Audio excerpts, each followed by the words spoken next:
تو پھر اس کو حاصل کرنے کے لیے ایسی دوڑ لگتی تھی، سب گئے میں حاصل کر لوں میں حاصل کر لوں۔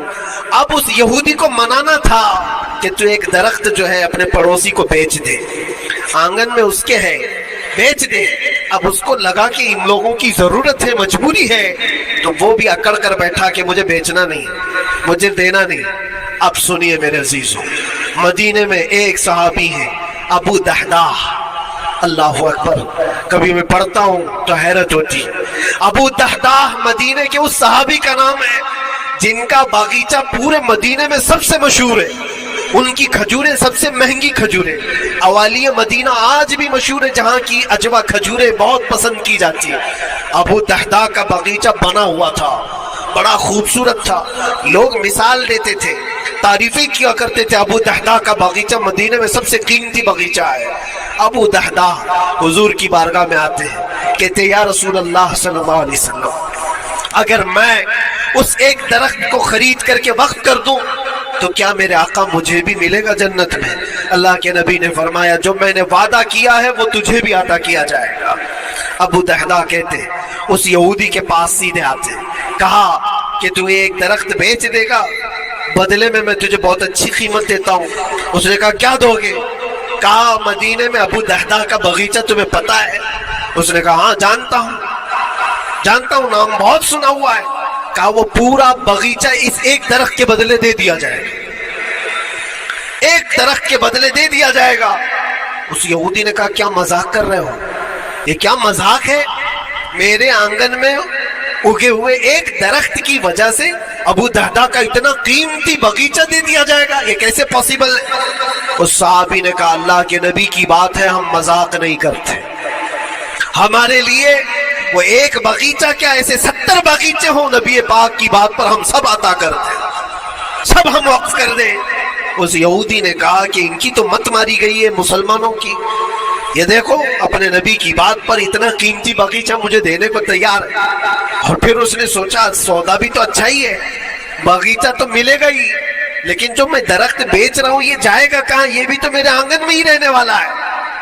درخت اگر کوئی خرید لیا تو ایسا تو نہیں ہے کہ یہ درخت وہاں جائے گا، یہ تو میرے آنگن میں ہی ہے۔ سودا کر لیا، کہا بات اگر سچی ہے تو میں یہ درخت اپنے پڑوسی کو جو تمہارا دوست ہے مسلمان اس کو دے رہا ہوں، بدلے میں مجھے ایک باغیچہ دے دو۔ ابو دحداح نے اسی وقت لکھ کر کے دے دی، یہ باغیچہ تیرے نام کا ہے۔ سوچو میرے عزیزوں، جس کو سینچا ہو محنتوں سے، جس باغیچے کو سجایا ہو، وہ راستے میں کھڑے ہو کر کے اس کا سودا کر رہے ہیں، کس بات پر؟ حضور پاک کی بات تھی، رسول اللہ کا فرمان تھا۔ آئے ان کی بیوی ان کے بچے، باغیچے میں ہی گھر بنا ہوا تھا، نہایت ٹھنڈا گھر ہوا کرتا تھا، وہ لوگ سکون کے لیے وہاں بیٹھتے تھے۔ ابو دحداح اپنے باغیچے کے دروازے پر آئے، پھاٹک پر، اندر نہیں آتے، باہر کھڑے ہو کر کے اپنی بیوی کو پکارتے، ام دحداح پوچھتی ہے، وہ آواز آتی ہے کیا ہوا اندر کیوں نہیں آتے؟ باہر کھڑے ہو کر ابو دحداح کہتے ہیں بیگم باہر آ جا، یہ باغیچہ بک چکا ہے، اب ہمارا نہیں ہے، سامان لے، بچے لے اور باہر آ جا۔ بیوی نے کہا یہ کیسے اچانک؟ نہ کچھ کہا نہ کچھ بتایا، لیکن وہ عورتیں دنیا دار عورتیں نہیں تھی، وہیں سے اندر سے کہتی ہے ابو دحداح میرا تم پر یقین ہے، اگر سودا کیا ہوگا تو بہت بھاری سودا کیا ہوگا، ورنہ ابو دحداح کا باغیچہ مدینے میں بیچے جانے کے قابل نہیں ہے، کون ہے جو اس کی قیمت لگائے گا؟ میرا گمان یہ ہے کہ میرا شوہر اگر سودا کیا ہوگا تو بہت اونچا سودا کیا ہوگا۔ ابو دحداح نے کہا میری رفیق حیات باہر تو آ جا، میں تجھے بتاؤں کون سا سودا کیا ہے، باہر آ جا۔ بچوں کو لیتی اپنا سامان سمیٹتی ہے اور اسی وقت باغیچہ چھوڑ کر کے باہر نکل آئی۔ ابو دحداح سے پوچھتی ہے یہ اچانک سودا کرنے کی کیا ضرورت پیش آئی؟ یہ اس طرح سے اچانک تم نے سودا کر لیا اور مجھے باہر بلایا، کیا سودا کیا، کتنے پہ بیچا؟ ابو دحداح نے کہا میرے ہاتھ میں پیسہ تو 1 روپیہ نہیں، 1 درہم نہیں ہے۔ کہا پھر کتنے میں بیچا؟ کا اندازہ بھی نہیں کر سکتی۔ اللہ کے نبی نے فرمایا میرے اس صحابی کے لیے جو ایک درخت خرید کر کے دے دے اسے میں جنت کا باغیچہ عطا کروں گا۔ میں نے اپنے دوست مسلم بھائی کے لیے اس کا درخت خرید کر کے وقف کیا ہے اور بدلے میں اس یہودی کو یہ باغیچہ دے دیا ہے۔ بیوی وہ نہیں تھی جو یہ کہتی کہ مت ماری گئی ہے تیری، گھر بیچ کے آ گیا، فلاں کر کے آ گیا۔ وہ دنیا دار عورت نہیں تھی، ہاتھ اٹھاتی ہے اور سر پر رکھتی ہے اور کہتی ابو دہدا مجھے تمہارے بارے میں یہی یقین تھا، قسم رب ذوالجلال کی اگر وہ یہودی اس باغیچے پر نہیں مانتا تو ہمارے پاس اور جو کچھ تھا سب دے کر کے ہم نبی پاک کی بات پر عمل کر لیتے۔ حضور کی بات تھی، وہ یقین تھا، دنیا دے دیا، خواہشات قربان کر دیا قدم مصطفیٰ پر۔ اسی لیے اقبال نے کہا ہے کہ جو کچھ بھی ہمارے پاس ہے وہ نام مصطفیٰ سے ہے، آبرو ماز نام مصطفیٰ، ہم سب کی عزت و آبرو مصطفیٰ کے نام سے ہے۔ وہاں اپنی خواہشات قربان کر دو، ختم کر دو، اپنے اندر کی جتنی چیزیں ہیں حضور نے فرمایا تو اس کے بعد اپنی طبیعت نہیں، اپنی خواہش نہیں، تم اپنے گھر پر سوچتے بیٹھے رہو گے کہ میرا گھر کیسے، میری بیوی کیا بول رہی ہے، میرا باپ کیا بول رہا ہے، میری ماں کیا بول رہی ہے؟ نہیں، وہ صحابہ کی زندگی یہ تھی، دنیا کیا بول رہی ہے اس سے ہمیں مطلب نہیں، میرے مصطفیٰ کیا فرما رہے ہیں۔ اپنی خواہشات وہاں پر۔ حضرت انس بن نزیر ایک صحابی ہے، وہ حضور صلی اللہ تعالیٰ علیہ وسلم کے بڑے رازدار صحابی تھے، حضور ان کے گھر پر موجود ہے۔ مکہ سے ایک لیٹر آیا، جنگوں کی وہ لوگ تیاری کر رہے تھے، اور انس بن نزیر کون ہے؟ یہ ان کی بیوی جو تھی انس بن نزیر کی، اپنی بیوی سے بہت محبت کرتے تھے، بلکہ عشق کرتے تھے، عشق کرتے تھے اپنی بیوی سے، اور عشق میں ان کی شادی بھی ہے، اپنی بیوی کو بہت چاہتے تھے۔ اب سنو، مصطفیٰ کریم صلی اللہ علیہ وسلم انس بن نزیر کے گھر پر ہے، مکہ سے ایک قاصد آیا اور رازدارانہ طور پر ایک خط دیا، کہا مکہ والے جنگوں کی تیاری کر رہے۔ حضور نے خط کو پڑھوایا اور انس بن نزیر سے کہا انس یہ بات تیرے اور میرے بیچ میں راز ہے، کسی سے نہیں کہنا، جب تک میں نہ کہوں اس خط کا ذکر کسی سے نہ کرنا۔ انس بن نزیر نے کہا اے اللہ کے نبی آپ کا حکم، اس کے بعد میری زبان نہیں کھلے۔ خط کو بند کر دیا، رکھ لیا۔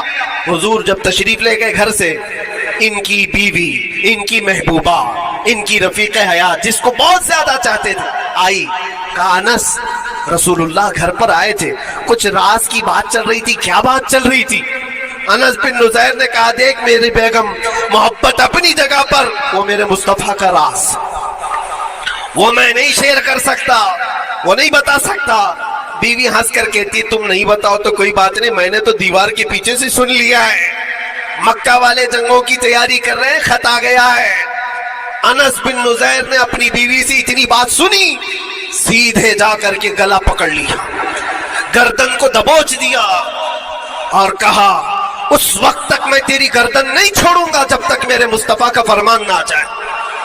گردن پکڑ لیا اس عورت کی جس کو سب سے زیادہ یہ چاہتے تھے، لے آئے حضور کے پاس، کہا یا رسول اللہ معاف کر دیں، آپ کا راز تھا، میں نے تو نہیں بتایا، مگر میری بیوی نے دیوار کے پیچھے سے سن لیا، اور اس لیے میں اس کی گردن پکڑ کر کے لایا ہوں کہ کہیں میں مجرم نہ بن جاؤں، نبی پاک کا راز افشا کرنے والا میں مجرم نہ بن جاؤں۔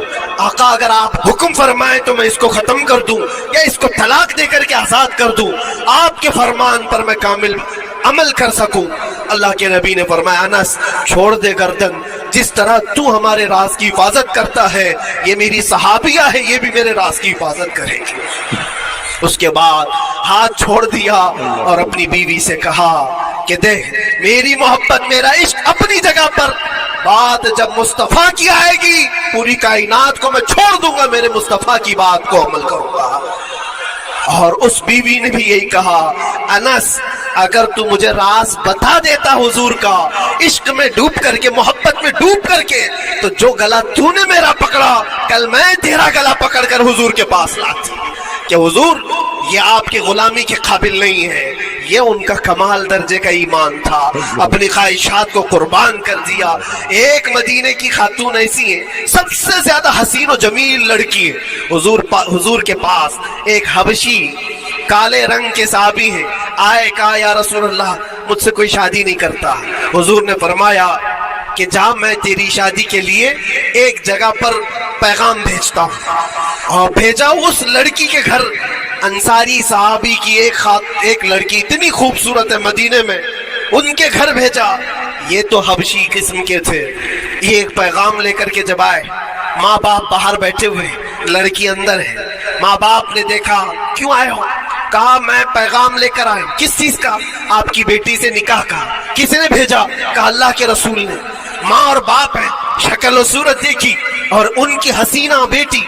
کہا ٹھیک ہے تم جاؤ واپس, ہم حضور سے بات کر لیں گے. اتنا ہی کہا, ٹال دیا ہوگا. وہ صحابی جو آئے تھے کالے رنگ کے, انہوں نے کہا یہ تو روز کی بات تھی, ہر جگہ ریجیکٹ ہوتا ہی تھا, میرے لیے تعجب کی بات نہیں تھی, میں تو واپس آیا حضور کے پاس. ہوا گھر میں کیا, اندر جوان لڑکی جو گھر میں موجود تھی بھر آئی.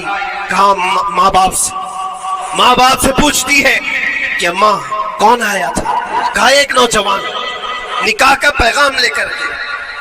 اس خاتون نے کہا, لڑکی نے کہا آپ نے کیا کہا؟ کہا ہم بات میں بات کر لیں گے. کہا آپ کو اندازہ نہیں آپ نے کتنی بڑی خطا کی ہے. اللہ کے نبی کا فرمان آیا تھا اور آپ نے ٹال دیا. میں تیار ہوں اس کے ساتھ نکاح کرنے کے لیے, نبی پاک کا حکم ہے. ماں باپ نے کہا بیٹا تو نے دیکھا ہے, بیٹا تو نے دیکھا جو پیغام لے کر کے آیا تھا وہ تیری میچنگ کا ہے یا نہیں, تو نے دیکھا؟ اس نوجوان نے کہا, اس لڑکی نے کہا میں نے پیغام لے کر آنے والے کو تو نہیں دیکھا, آمینہ کے لال کو تو دیکھا ہے, جس نے پیغام بھیجا ہے اس کو دیکھا ہے. اس کے حکم کے بعد پھر کسی کو دیکھنا بنتا ہی نہیں ہے. وہ دونوں ماں باپ دوڑتے ہوئے حضور کے پاس آئے اور وہ صحابی ابھی بتا ہی رہے تھے کہ میں ریجیکٹ ہو کر کے آیا ہوں. تبھی ماں باپ بھی دوڑ کر کے آئے. کہا یا رسول اللہ خطا ہو گئی, ہم نے تاخیر کی آپ کے حکم میں. اے اللہ کے نبی ہم راضی ہیں, اپنی بیٹی کا نکاح انہی کے ساتھ کریں گے جن کا پیغام آپ نے بھیجا ہے. کیا اپنی خواہشات کو حضور کے قدموں میں لا کر قربان نہیں کیا؟ لیکن نکاح ہوا بھی. وہ نوجوان عبداللہ اسود نکاح کا ہے, حضور نے نکاح کروا دیا مسجد نبی, اور حضرت عثمان سے کہا کہ ان کو کچھ پیسہ دے دو, مال دے دو, شادی کا سامان تو خرید لے, جہیز لے لے, اپنا گھر سجا لے. ان کو صحابہ نے پیسے دیے, غریب تھے, میں بازار میں جا کر اپنی شادی کا سامان خرید رہے تھے. شام کے وقت اعلان ہو گیا مشرکین مکہ نے مدینے پر حملہ کیا ہے, اللہ کے نبی جہاد میں نکل رہے ہیں. یہ عبداللہ اسود جن کا نکاح مسجد میں ہوا اور رات کو سہاگ رات آج تھی, آج اپنے گھر دلہن لانے والے تھے, جو گھر سجانے کے لیے سامان خریدنا تھا جا کر کے گھوڑا خرید رہے, تلوار خرید رہے, اور اس کے بعد جنگ میں استعمال ہونے والا سامان خرید رہے. سب پیسے خرچہ کر دیے جنگ کے استعمال کے, زرہ خرید لی, وہ ٹوپی خرید لی لوہے کی, سب خرید کر کے سیدھے میدان جنگ میں آ گئے. صحابہ بھی پہچان نہیں رہے تھے, صحابہ بھی نہیں پہچان رہے تھے. وہ غریب صحابی کبھی گھوڑے پر نہیں بیٹھے, لیکن شادی کا پورا پیسہ یہ جنگ کے سامان میں لگا دیا. اور جب جنگ شروع ہوئی احد کی, میدان جنگ میں جب صحابہ لڑ رہے تھے, حضور پاک پوچھتے اپنے صحابہ سے, یہ ایک جوان ہے جو پورا چہرہ ڈھکا ہوا ہے, گھوڑے پر بیٹھا ہے, جوان مردی کے ساتھ لڑ رہا ہے, اے میرے صحابہ جانتے ہو کون ہے یہ؟ صحابہ غور سے دیکھتے اور کہتے یا رسول اللہ یہ مدینے کا نہیں لگتا, ہمارے آپس کا نہیں ہے, کہیں باہر سے آیا ہے. حضور نے فرمایا جا کے غور سے دیکھو, اس کی کالی کالی کونیوں سے میں پہچان رہا ہوں, وہ میرا عبداللہ اسود ہے. آج میں نے اس کو شادی کے لیے پیسے دیے تھے, وہ سارے پیسوں سے یہ جنگ کا سامان خرید کر کے لایا ہے. شام ہونے سے پہلے خبر آئی عبداللہ اسود کو ظالموں نے شہید کر دیا تھا, قتل کر دیا تھا, اور وہ مٹی میں گرے ہوئے تھے. حضور خود چل کر کے آئے, عبداللہ اسود کے پاس آ کر کے بیٹھتے ہیں اور سر اٹھا کر کے اپنی گود میں رکھتے ہیں, چہرے سے دھول کو صاف کرتے ہیں, اور پھر فرماتے ہیں اللہ کے کچھ بندے ایسے ہیں جو اللہ سے کیا ہوا وعدہ پورا کر کے دکھاتے ہیں. ساری دنیا ایک طرف, فرمان مصطفیٰ ایک طرف. ذرا۔ میرے عزیزوں، یہ خواہشات کی قربانیاں ہیں جب جا کر کے ایمان تکمیل پاتا ہے۔ بس اخیر میں اتنا کہوں گا، ہمارا ایمان صرف اتنا ہونا ہے، انہیں جانا انہیں مانا، نہ رکھا غیر سے کام، للہ الحمد میں دنیا سے مسلمان گیا۔ اٹھو قوت عشق سے ہر پست کو بالا کر دو، دہر میں نام محمد سے اجالا کر دو۔ وآخر دعوانا الحمدللہ رب العالمین۔ السلام۔